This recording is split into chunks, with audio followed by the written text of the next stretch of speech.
Yankel, not to have that be the thing we talk about every time, but just how to feel coming off that game and all those minutes and a couple of days later here.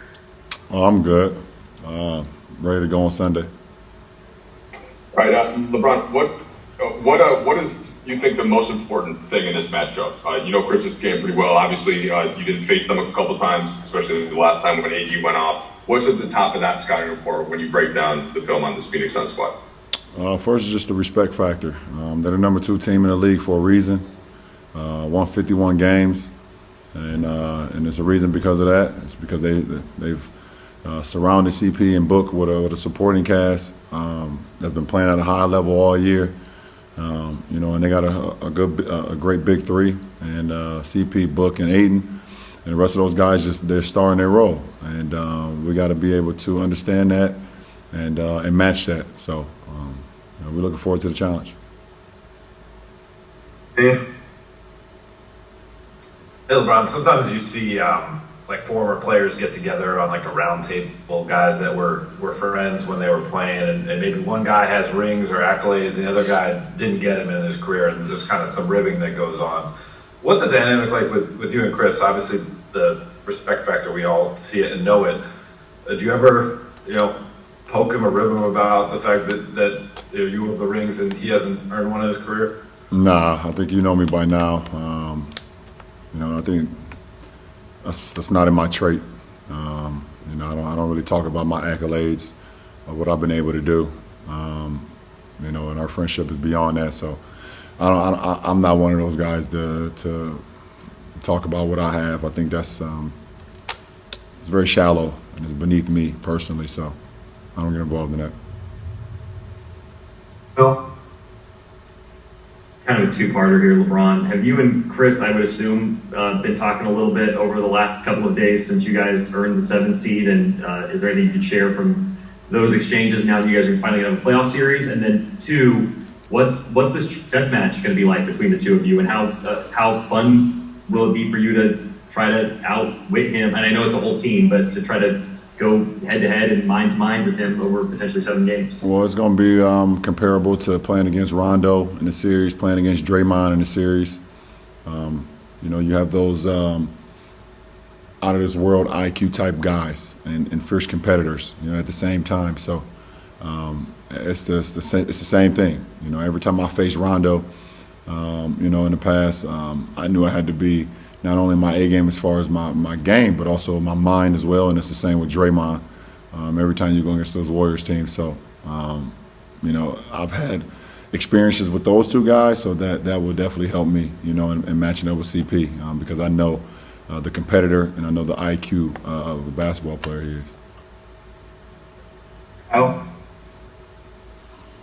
Hey, LeBron, I know you've talked about how your availability for this team in the postseason is a huge factor for the team's success. I was wondering if that value affected the way that you thought about the COVID-19 vaccine and being available, not being in protocols.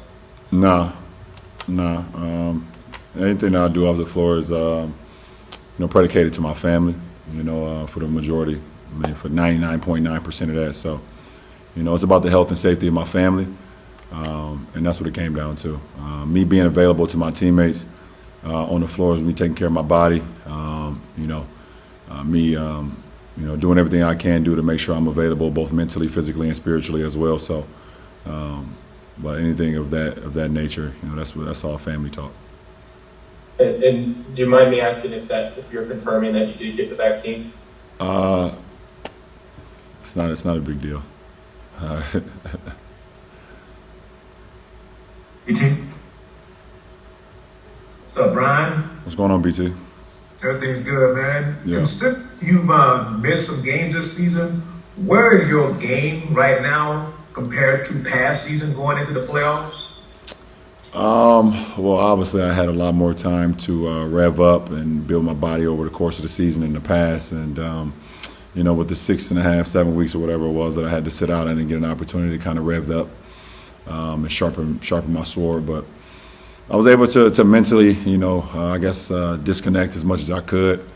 Obviously, for me, it's very stressful watching our games, knowing how much I can help the ball club and not actually being out there. So as far as like mental break, I didn't get much of that because I just wanted to be available to my guys and I couldn't. But I mean, I'm ready. I'm prepared mentally.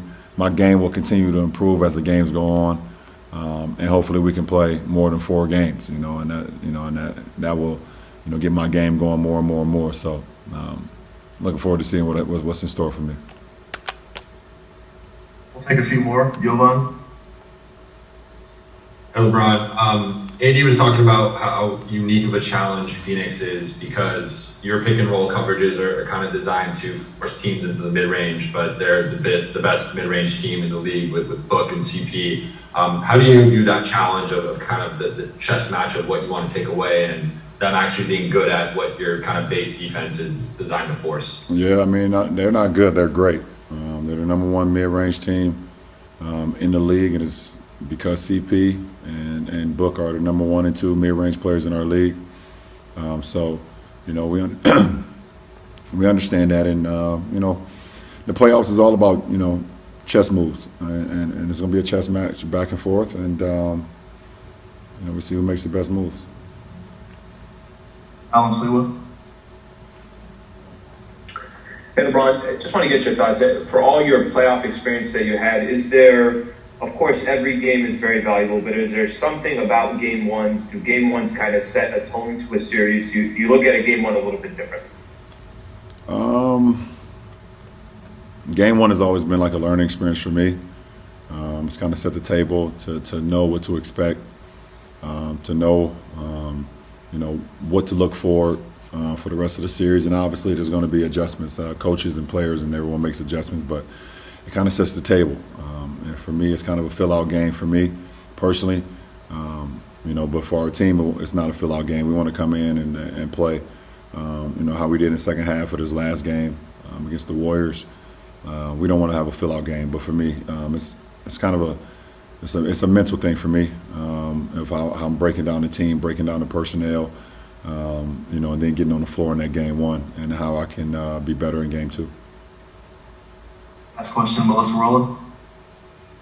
Hey, LeBron, with all the incredible and sustained success that you've had for 2 decades, how often do you think back to like when you were in high school and dreaming of getting to where you are now, and the guys that really influenced you back in those days, like Coach Dambrot and guys like that? I think about them every day. When I'm thinking about basketball, it's not a time go by when Frank Walker and Coach Drew Joyce and Keith Dambrot doesn't come to mind. They basically gave me the whole DNA and the blueprint of how to play the game of basketball, both as an individual, how to work hard, how to be selfless. How there's no iron team, and without the greater of all of us, then you will not get the reward that you're actually looking for at the end of the road. So. They're like my big 3 when it comes to basketball. Frank Walker, Coach Drew Joyce, and Keith Dambrot. They gave me all the tools for when I started playing at 9 all the way till I was 18. Playing in little leagues to middle school league to AAU ball to high school ball, travel leagues and things of that nature. So I wouldn't be the player who I am. I wouldn't be succeeding with the way I have at the best league in the world, the NBA. Without the influence